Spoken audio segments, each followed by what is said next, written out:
From college stars to future pros, many of Oregon's best basketball players proved themselves at Irving Park in Northeast Portland.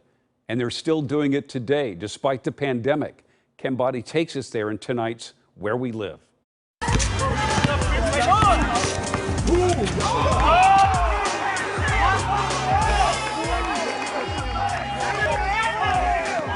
It is Portland's version of New York's famous Rucker Park at Northeast 7th and Fremont. The best players in Portland held court here for decades. It was a proving ground. Like, if you were good or thought you were good, you went there to test yourself and to play against the better players in the city. Ryan Slider was one of them. The Tigard High School star played at the University of Montana and then professionally overseas.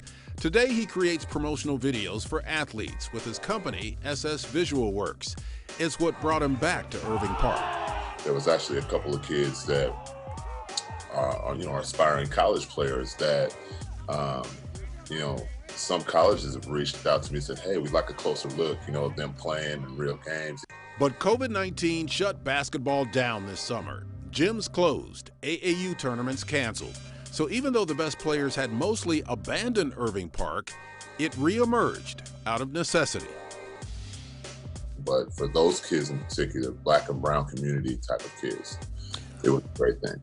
However, the city shut it down, even covering up the baskets for a couple of days, citing the pandemic. But the players felt singled out. Technically, yeah, the park should be closed, but every park should be closed, and they're not. Parks and Rec told us basketball courts, along with many other park amenities, remain closed per the governor's executive order. But PP&R does not have the resources or capacity to physically close all basketball courts citywide. So the games continue, bringing a neighborhood tradition back to Irving Park. Being at the park is a really, really important thing for them.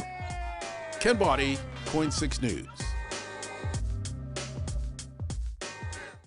And Irvington Park and the Irvington neighborhood are named after William Irving, a steamship captain who owned the land in the 1800s.